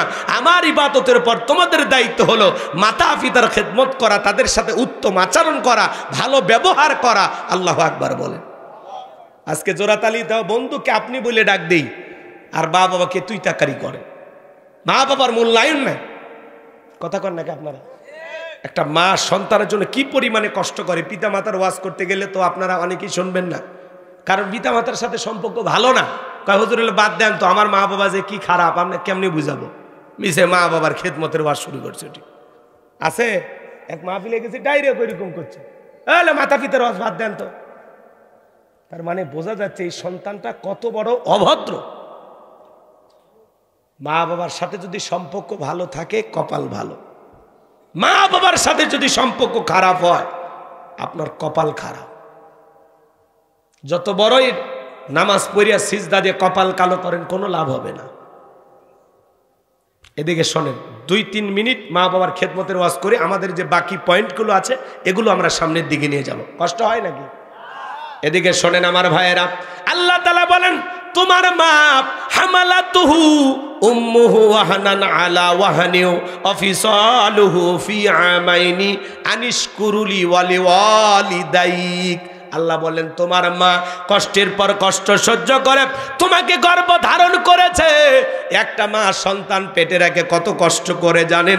3-4 মাস মা খাইতে পারে না, মার বমি বমি হয়, ভাব হয়। মা কত কষ্ট করে 6 মাস পর্যন্ত। আস্তে আস্তে সন্তানটা যখন মায়ের পেটে বড় হয়, ডাক্তারি গবেষণায় বলা হয়েছে বাজান আপনি আমি মায়ের গর্ভে ছিলাম এটা মাত্র হলো 10 ইঞ্চি।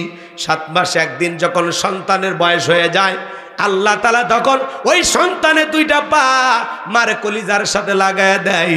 যেই সন্তান মায়ের গর্ভে থাকা অবস্থায় সব চাইতে কম নাড়াচাড়া করে, ওই সন্তানটা মায়ের গর্ভে থাকা অবস্থায় 4500 বার মায়ের কলিজায় লাথি মারে।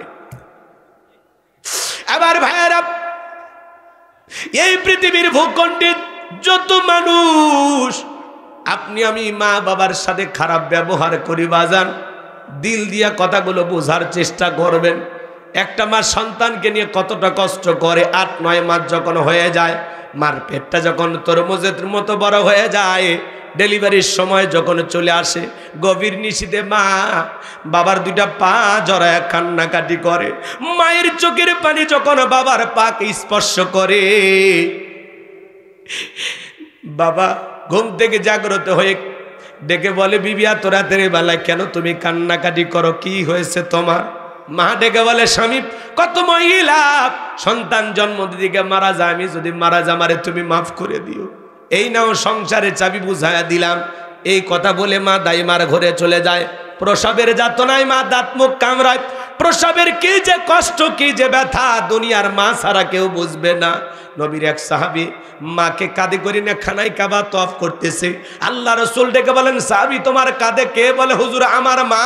বিশ্ব নবী ডেকে বলেন সাহাবী বড় ভালো কাজ করতেছো, মা বাবার খেদমত করা আমার কিসমতে জোটে নাই। সাহাবী ডেকে বলেন, হুজুর আমি যে আমার মাকে কাঁধে করি না খানায় কাবা তওয়াফ করলাম, আমি কি আমার মায়ের হক আদায় করতে পেরেছি? বিশ্ব নবী ডেকে বলেন, সাহাবী আল্লাহ পাক যদি তোমাকে কিয়ামত পর্যন্ত হায়াত দেয় আর তুমি যদি তোমার মাকে কাঁধে নিয়ে এইভাবে খানায় কাবা তওয়াফ করো, তোমার মা তোমাকে জন্ম দেওয়ার সময় প্রসবের যাতনায় আ শব্দ করেছিল, ওই একটা আ শব্দের হক দুনিয়ার কোনো সন্তান আদায় করতে পারবে না। বলেন আল্লাহু আকবার। এজন্য আল্লাহ রাসূল বলেছেন, হুমা জান্নাতুকা ওয়া নারুকা, তোমার পিতামাতাই তোমার বেহেশত, তোমার পিতামাতাই তোমার দোজখ। পিতামাতা খুশি, আরশের মালিক আল্লাহ খুশি। পিতামাতা বেজার, আরশের মালিক আল্লাহ বেজার। যেই সন্তানগুলো রাগান্বিত হয়ে মা বাবাকে বাড়ি থেকে তাড়ায়া দেয়, বৃদ্ধাশ্রমে পাঠায়া দেয়, ও যেন তার মা বাবাকে তাড়িয়ে দেয় নাই, নিজের ভাগ্য থেকে জান্নাতকে তাড়িয়ে দিয়েছে। কথা বলুন ঠিক কি না? আল্লাহ বলেন, ওয়াকুল্লাহুমা কাউলান কারীমা, সম্মানসূচক আচরণ করো, নম্র ভদ্র বিনয়ী হয়ে মা বাবার সাথে কথা বলো। চোখ রাঙানো যাবে না, গালি দেয়া যাবে না, বড় বড় চোখের তাকানো যাবে না, নম্র হয়ে বিনয়ী হয়ে পিতামাতার সাথে কথা বলতে হবে। খারাপ আচরণ করা যাবে না, তাদের ব্যবহারে বিরক্ত হয়ে পর্যন্ত বলা যাবে না। কথাকে বোঝেন? পিতামাতাকে কষ্ট দেওয়া তো দূরের কথা, তাদের ব্যবহারে আপনি আমি কখনো বিরক্ত প্রকাশ করা যাবে না। আর আজকে আমরা কি করি? এমনও সন্তান আছে মা বাবাকে পিটায়। যে সন্তান তার বৃদ্ধ বাবার গায়ে হাত তুলেছে, এ হলো সন্তান নামের কুলাঙ্গার। কথা বলেন? যে তার বৃদ্ধ মাকে পিটায়, এর চাইতে বড় নিমুখ হারাম, অকৃতজ্ঞ, নাফরমান, বেঈমান, স্বার্থপর আল্লাহর দুনিয়াতে আর কেউ হতে পারে না। কথা বলেন ঠিক কি না? কেমনে পারো মা বাবার সাথে খারাপ ব্যবহার করতে? কেমনে পারো মা বাবাকে কষ্ট দিতে? একটা শিক্ষিত লোকের গল্প পড়েছিলাম, বাড়িতে অনেক খাবার, তেহেরি নিহেরি বিরিয়ানি রোস্ট ভিআইপি খাবার, ভাঙ্গা একটা প্লেটে কিছু একটু খাবার দিয়ে ছোট্ট ছেলেকে বলতেছে, বাবা এটা তোমার দাদু ভাইকে দিয়ে আসো। এখনকার বাচ্চারা তো কম্পিউটার, নাসা বিজ্ঞানী। হ্যাঁ কি বলেন? বাচ্চাদের বুদ্ধি কেন কম না বেশি? সেই চালাক বাচ্চারা। বলতেছে, আব্বু আমরা এত ভালো খাইলাম আর দাদুর জন্য এটো খাবার, ব্যাপারটা কি? তখন বলতেছে, শোন তোর দাদুর বয়স হয়ে গেছে, এই খাবারই চলবে। তখন বলতেছে, আব্বু এই প্লেটটা আমি যত্ন করে রাখবো, ঠিক দাদুর মতো যখন আপনার বয়স হবে এই প্লেটে করে আমিও আপনাকে খাইতে দেব। শিক্ষিত মানুষ, বিবেকের দরজা খুলে গেছে, ভাঙ্গা প্লেটের খাবার ফেলে দিয়া সন্তানটাকে বুকে জড়ায় বলে, বাবা আয়, কলেজ বিশ্ববিদ্যালয়ে যা শিখতে পারি না আজকে তোর কাছে তাই শিখলাম। বাবাকে ফেলায় রাখছিল একটা নোংরা রুমে, সেখান থেকে নিয়ে যায় ভিআইপি ভাবে বাবাকে গোসল করে, আদর যত্ন করায়, সুন্দর জামা পোশাক পরায় দেয়। বিবি তখন ডেকে বলতেছে, বৃদ্ধ মানুষটাকে আবার ওই সুন্দর রুমের ভিতরে কেন তুললেন, কি হয়েছে? বলে, শোন আজ থেকে আমরা যা খাবো বাবা তাই খাবে, আমরা যা পরবো বাবা তাই পরবে, আমরা এই রুমে ঘুমাবো, পাশের রুমে বাবা ঘুমাবে, বাবাকে এনে যদি করিস বাড়াবাড়ি 1 2 3 পাঠায় দেবো বাপের বাড়ি। কথা কন, কথা কন। আপনি বউ পায়ে পাগল হয়ে যান, বাসর ঘরে বিড়াল মারা লাগবে, বাসর ঘরে আপনার বউকে বলতে হবে যে, শোনো আমার মা বাবা বেঁচে আছে যতদিন এক পাতিলে রান্না হবে সোনা, কোনোদিন বাহানা করবা না। এই কথা কন।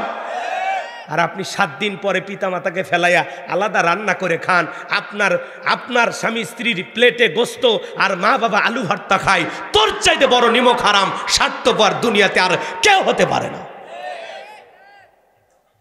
কি বলেন? রাগ করে?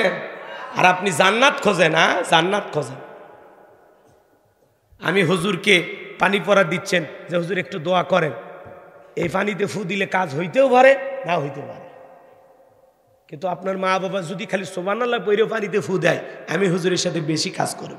আমারে ফল ফুট খাওয়ায় লাভ নাই, পীর সাহেবকে খাওয়ায় লাভ নাই। সন্তানের সবচাইতে বড় পীর, তার নাম হলো মা বাবা।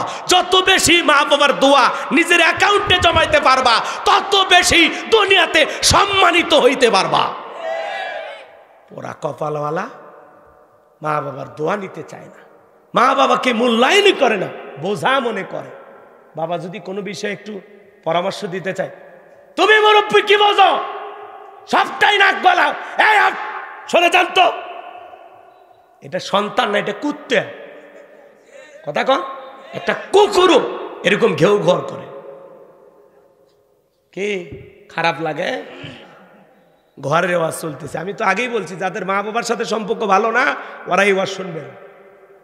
বলছেন আমার বাপ খুব খারাপ, আমার মা খুব খারাপ। এই ছেলে, পিতা মাতা যদি অমুসলিমও হয় তবুও তাদের সাথে খারাপ ব্যবহার করার কোনো সুযোগ নাই।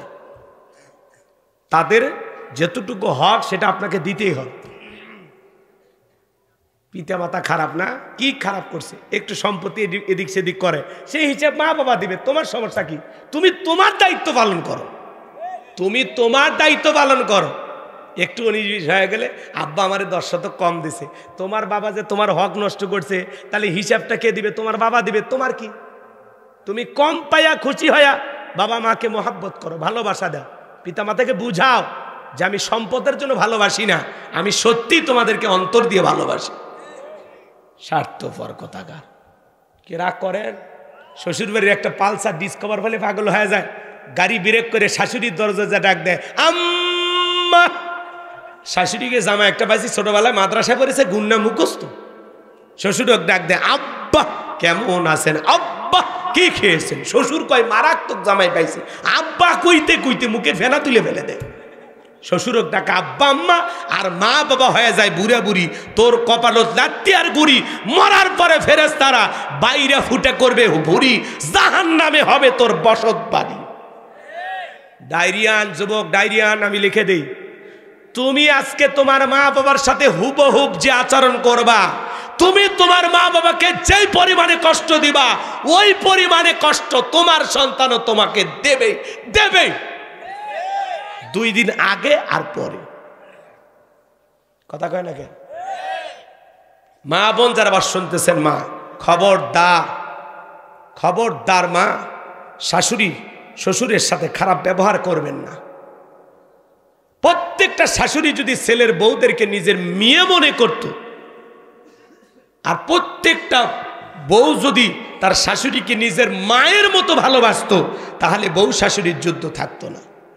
কথা বলেন? শাশুড়িদের ভাবা উচিত ছেলের বউ কিসের মতো? নিজের মেয়ের মতো। আর ছেলের বউদের ভাবা উচিত এটা শাশুড়ি না, এটা আমার মা, এটা আমার মা। তাহলে এই যুদ্ধগুলো থেমে যাবে। কারণ আজকে তুমি ছেলের বউ, একদিন তুমিও শাশুড়ি হইবা। আজকে তুমি তোমার শাশুড়ির সাথে যে আচরণ করতেছো, স্বামীকে সারাদিন ওই ইন্দুরের মতো কুটকুট কুটকুট কুটকুট করো, এটা করতে হবে, এটা করতে হবে, আমাদের ভবিষ্যৎ আছে, তোমার মা বাবার আরো ছেলে মেয়ে আছে, সব দায়িত্ব কি তোমার? যেটুকু চাকরি করো, যে বেতন পাও, এটা যদি কিছু না জমায়, আজকে 4 পা, ভবিষ্যতে 6 পা, এরপরে 8 পা, ও পায়ের হিসাব করিচ্ছে। আল্লাহ যদি তোরে না দেয় তখন কি করবি? কথা কয় না কে? এমনও তো হতে পারে শ্বশুর শাশুড়িকে অবহেলিত করার কারণে আল্লাহ তোরে একটা বাচ্চাও দিল না, তখন কি করবি? পায়ের হিসাব। আগেই মুরব্বীদের দোয়া নেওয়া। বিয়ে হইলে যে বাচ্চা হবে এমনও না, হাজার হাজার এরকম আছে, 12 বছর 15 বছর 20 বছর চলে যায়, আল্লাহ একটা সন্তান দেয় না। হয় না বাজান? আল্লাহ যেন আমার মা বোনদেরও হেদায়েত দান করেন, এটা জোরে কোন আমিন। তবে মা বাবার মনে কষ্ট দেওয়া যাবে? হে যুবক, একটা পালসার ডিসকভার 1.5 লাখ টাকা যৌতুক পায়া শ্বশুরের জন্য পাগল হয়ে যাও, শাশুড়ির জন্য পাগল হয়ে যাও, দরদ উতলায় পড়ে। তুমি কি ভুলে গেছো তোমার মা 20 বছর 22 বছর, তোমার মা বাবা 25 বছর বিবাহের আগ পর্যন্ত লালন পালন করতে গিয়ে এরকম 5টা 10টা 20টা পালসারের টাকা তোমার আমার পিছনে খরচ করেছে। কথা বলেন ঠিক কি না? এজন্য ওই মা বাবার মনে কখনো কষ্ট দেওয়া যাবে না। কোন কোন সন্তান আছেন মা বাবার দোয়া নিয়ে সারাটা জীবন বাঁচতে চান, পিতা মাতার মুখে হাসি ফুটাইতে চান, 2টা হাত তুলে আল্লাহকে দেখান। আল্লাহ আমাদের সবাইকে পিতা মাতার খেদমতকারী সন্তান হিসেবে কবুল করুন। চিল্লা বলুন আমিন। আর একটু জোরে বলেন আমিন। আমার ভাইয়েরা, লোকমানে হাকিম তার কলিজার টুকরা সন্তানদেরকে ডেকে বলতেছেন, ইয়া বুনাইয়া ইন্নাহা ইন তাকু মিসকালা হাববাতিন মিন খরদালিন ফাতাকুন ফি সখরাতিন আও ফিস সামাওয়াতি আও ফিল আরদি ইয়াতি বিহাল্লাহ ইন্নাল্লাহা লাতীফুন খাবীর। লোকমানে হাকিম ডেকে বলেন, হে আমার বর্ষই আমার কলিজার টুকরা সন্তান ও আমার সন্তানেরা শোনো, তুমি যদি সরিষার দানার পরিমাণে কোনো কিছু করো, তা যদি তাকে শিলা করবে আকাশে কিংবা মাটির নিচে, আল্লাহ তাআলা এইটাও হাজিরি করবেন। আল্লাহ সূক্ষ্মদর্শী, সর্ববিষয়ে খবর রাখেন। তাহলে গোপন প্রকাশের সব খবর আছে কার কাছে? আপনি আমি যদি সরিষার দানার পরিমাণ নিয়ে আমল করি, ওইটাও আল্লাহ তাআলা আমল নামায় হাজিরি করবেন। আপনি আমি যদি সরিষার দানার পরিমাণে বদ আমল করি, ওইটাও আল্লাহ আমল নামায় হাজিরি করবেন। ফামাই আমাল মিসকালা যাররাতিন খায়রান ইয়ারা ওয়া মাই আমাল মিসকালা যাররাতিন শাররান ইয়ারা। বান্দারে, তুমি যদি যাররা পরিমাণ অনুপরিমাণে বদ আমল করো, ওইটাও আল্লাহ তাআলা তোমার আমল নামায় লিপিবদ্ধ করে রাখবে। তুমি যদি যাররা পরিমাণ ভালো আমল করো, ওইটাও আল্লাহ তাআলা তোমার আমল নামায় লিপিবদ্ধ করে রাখবে।